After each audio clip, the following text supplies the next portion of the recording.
আসসালামু আলাইকুম, সবাইকে আমাদের চ্যানেলের পক্ষ থেকে স্বাগত জানাই। বর্তমানে বর্ষাকালের প্রায় শেষের দিকে, আর মাত্র 10 থেকে 15 দিনের মতো আছে বর্ষাকাল। গ্রাম বাংলার আষাঢ় এবং শ্রাবণ এই দুটি মাসকে বর্ষাকাল হিসেবে ধরা হয়। সেই হিসেবে প্রায় 1 মাসের মতো অতিবাহিত হয়ে গেছে, প্রায় 40 দিনের মতো চলে গেছে, আর বাকি আছে মাত্র 20 দিনের মতো। এবং বর্ষার শুরুর আগেই থেকেই, বিশেষ করে বৈশাখ জ্যৈষ্ঠ মাস থেকেই কিন্তু গ্রামের যে দেশি প্রজাতির মাছ আছে সেগুলো কিন্তু প্রচুর পরিমাণে ডিম এবং বাচ্চা দেওয়া শুরু করে, এবং বর্ষার নতুন পানিতে সেগুলোর বলা যায় যে একটা ভালো ধরনের বৃদ্ধি এবং তাদের যে চারদিকে ছড়িয়ে পড়া সেটা হয়ে থাকে। এবং বিশেষ করে গ্রাম বাংলায় এই বর্ষাকালকে কেন্দ্র করেই সবথেকে বেশি দেশি প্রজাতির যে মাছ আছে সেগুলো আহরণ করা হয়। জাস্ট ট্যাংরা মাছ থেকে দেখুন একটু কি বড় সাইজের লাল কালারের ট্যাংরা মাছ।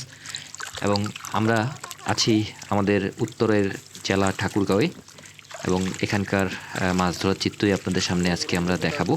সেই সাথে অত্র এলাকার কিছু অথেন্টিক মাছ ধরার চিত্র সেগুলোও দেখাবো। তো শেষ পর্যন্ত আমাদের সাথেই থাকবেন।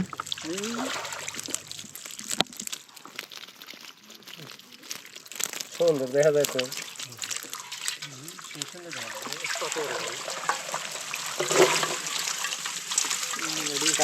কাটলে মাছের মতোই দেখা যায়, পুঁটি মাছের মতোই দেখা যায়।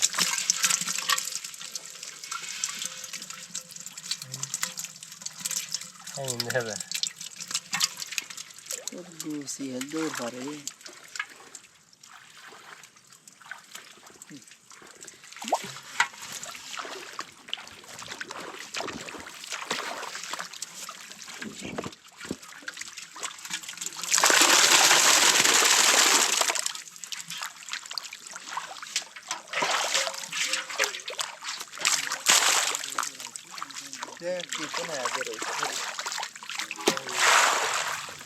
আমাদের এলাকার এই যে মাছের প্রাচুর্য, এটা আপনারা সবাই জানেন যারা এতদিন ধরে আমাদের ভিডিও ফলো করছেন। আমাদের এই টাঙ্গন নদী কেন্দ্রিক যে মাছ, সেটাই এখানকার প্রধান উৎস। আপনারা যারা টাঙ্গন নদীর নাম শুনেছেন বা টাঙ্গন নদী সম্পর্কে জানেন, এবং সত্যি বলতে এই নদীটার যাত্রা আমরা এখন যে জায়গাগুলো দিয়ে হেঁটে যাচ্ছি সেখান থেকেই। কারণ এর উত্তরে যদি আমরা আবার যাই, আমরা বর্তমানে একেবারে এই ঠাকুরগাঁও পঞ্চগড়ের সীমানা বরাবর আছি। এর উত্তরে যদি আমরা আরও যাই, তো সেদিকে নদী অনেকটা ছোট খালের মতো।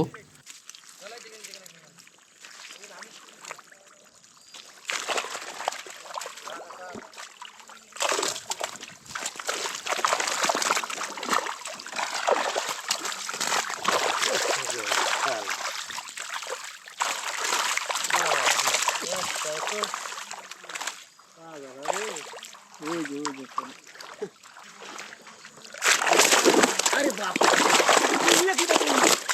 विशाल बखर बा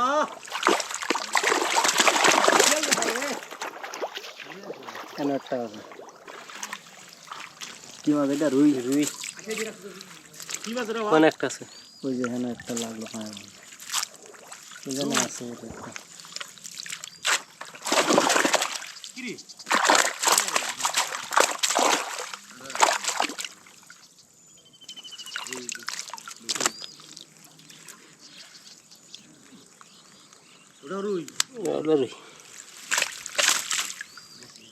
আমরা একটা ধরি বল নাই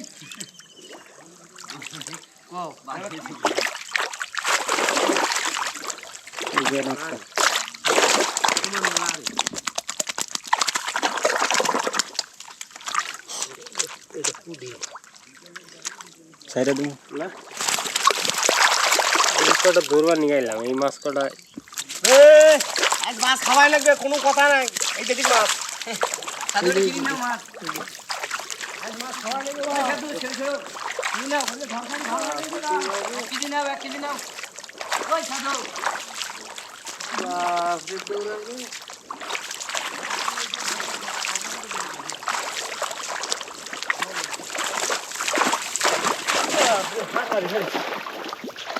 পড়ছে না।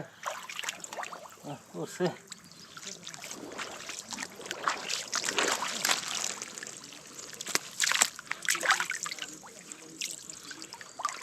আর সেখানে গেল ওইটা সামনে আছে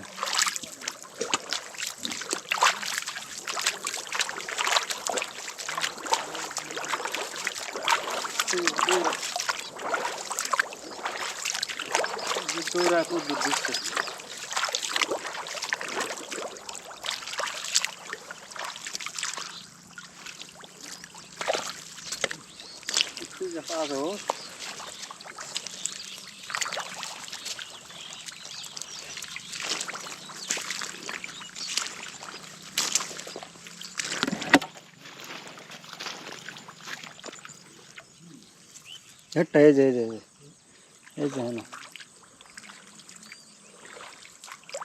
বাসার নিচে দেখতে পারছেন ওই যে গেছে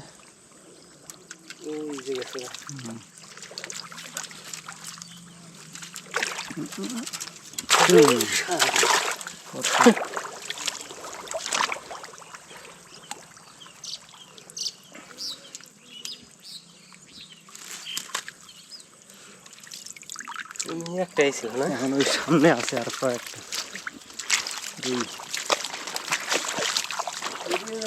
কাল কোনে নরে যায় না হ্যালো আচ্ছা লোকটা টান দেই ঠিক আছে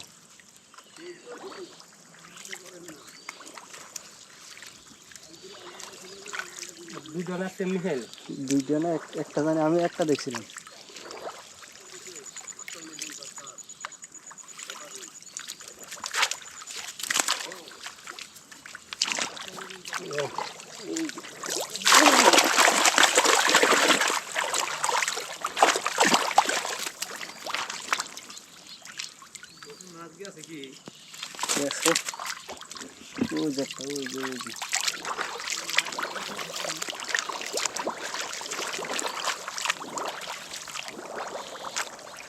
এটা কি ওই যে সামনে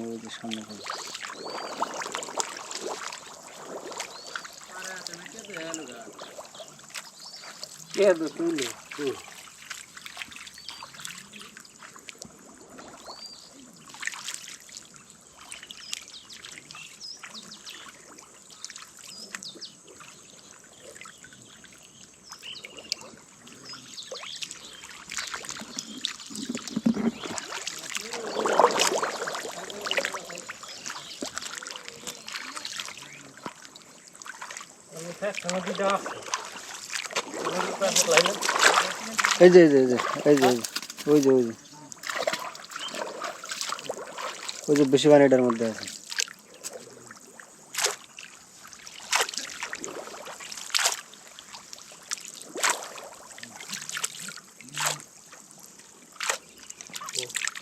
ওই যে লাগলো না হলো ওই যে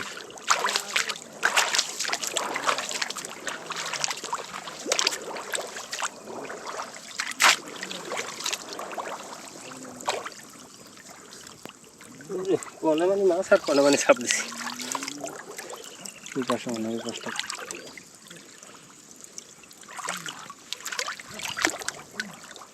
এটা ছুড়ো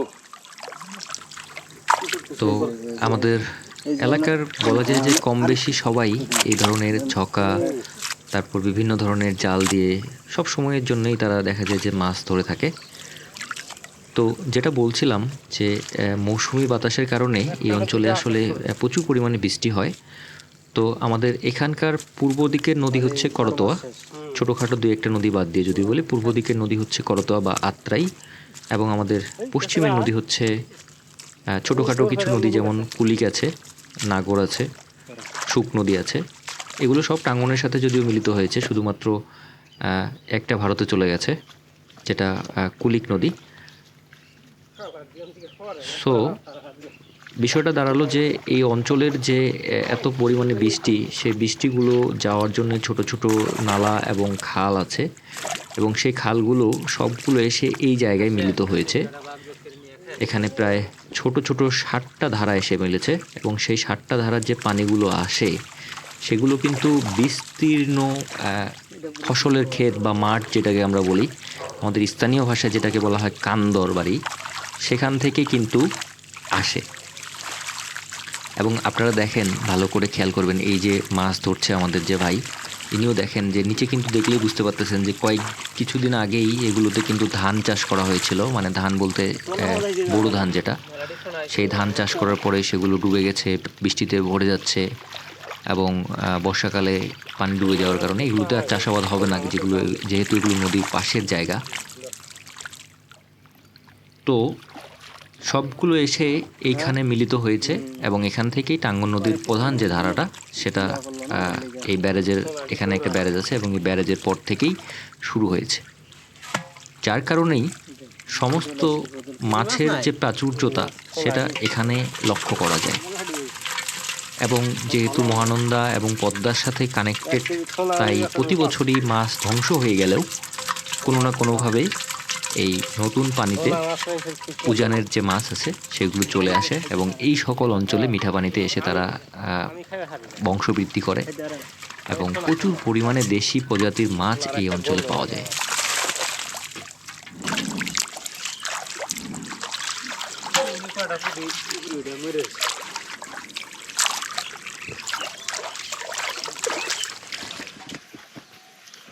একবারে বাংলাদেশ সবাই দেখতে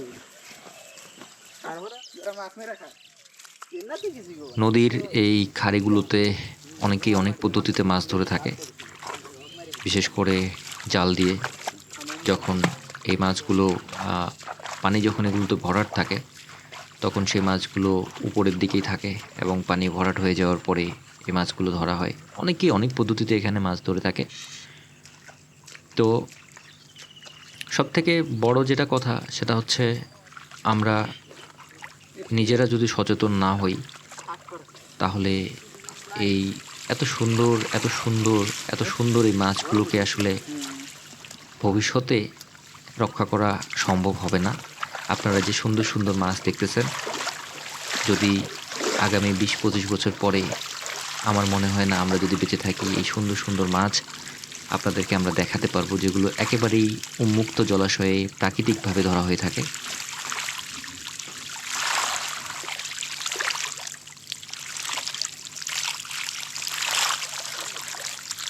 আমাদের দাদার বাবার দাদার সময়ের যে গল্পগুলো আমরা শুনতাম, যে একদিন মাছ ধরে 4 বস্তা 5 বস্তা মাছ হয়ে গেছে। তো এইখানে যে প্রজন্মদেরকে দেখতে পাচ্ছেন, তারাও তাদের নাতি নাতনিদেরকে গল্প শোনাবে যে অনেক বেশি মাছ আমরা পেতাম, কিন্তু একটা সময় এই মাছগুলো হারিয়ে যাবে। এই হারিয়ে যাওয়ার পিছনে তাদের কোনো দায় আছে কিংবা নাই, সেই প্রশ্নে যাওয়ার আগে একটা প্রশ্ন আমি সবাইকেই করতে চাই।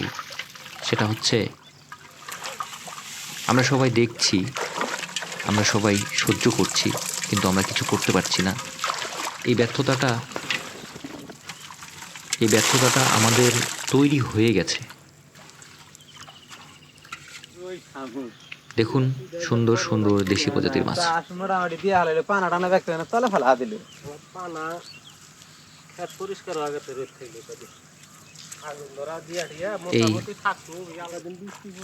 এই সুন্দর গ্রাম, এই সুন্দর গ্রামীণ প্রকৃতি, সব কিছু একটা মৌলিক বিষয়কে কেন্দ্র করে আবর্তন হচ্ছে। এখানকার জীবনধারা, এখানকার মানুষের আয় রোজগার, জীবিকা, তাদের স্বপ্ন, সব কিছু একটা নির্দিষ্ট বস্তুকে কেন্দ্র, একটা নির্দিষ্ট জিনিসকে কেন্দ্র করে হচ্ছে, সেটা হচ্ছে মাছ ধরা।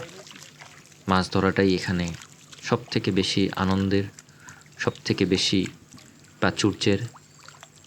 মাছ ধরলেই বাড়িতে চুলায় আগুন জ্বলবে, মাছ ধরতে পারলেই বাজারে বিক্রি করলে বাড়িতে সবজি আসবে।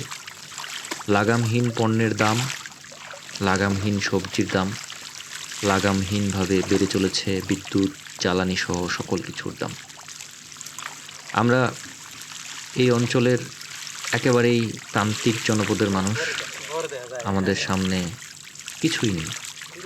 আমাদের দু চোখে কোটরে কোনো স্বপ্ন নেই, আমাদের শুধু বর্তমান আছে, আর সেই বর্তমান মাছ ধরাকে কেন্দ্র করে। সেই বর্তমানে কোথায় কি হলো, কোথায় কোন সরকার আসলো গেল, আমার ঘরে কেন রান্না হচ্ছে না, এর দায় যে শুধুই আমার একার না, আমরা এটা জানি না। আমরা জানি না জলবায়ু কাকে বলে, আমরা জানি না প্রকৃতি কিভাবে পরিবর্তন হয়, আমরা জানি না আজকে এ সকল মাছ ধরে শেষ করে দিলে আগামী দিনে আর মাছ থাকবে না। আমরা শুধু জানি আজকে পেটে ভাত না পড়লে কালকের কাজ হবে না। আমরা আগামীতে সুন্দর সুন্দর মাছ ধরার ভিডিও আপনাদের সামনে তুলে ধরবো, গ্রামীণ জীবন ছবি তুলে ধরবো, সেই সাথে একটু একটু স্যাটারিক্যালি কিছু কথা হয়তো বা বলবো। ভুল ত্রুটি ক্ষমা সুন্দর দৃষ্টিতে দেখবেন। সবাইকে ধন্যবাদ জানাই। আজকের পর্বে অনেক দিন পরে আসলাম, আশা করা যায় এবারের সিজনটা অন্যরকম হবে, সত্যি বলছি। ঠিকই কইছেন। না যাবে না তো, ওই পাও গাথায় মাছ ঢুকে যায়।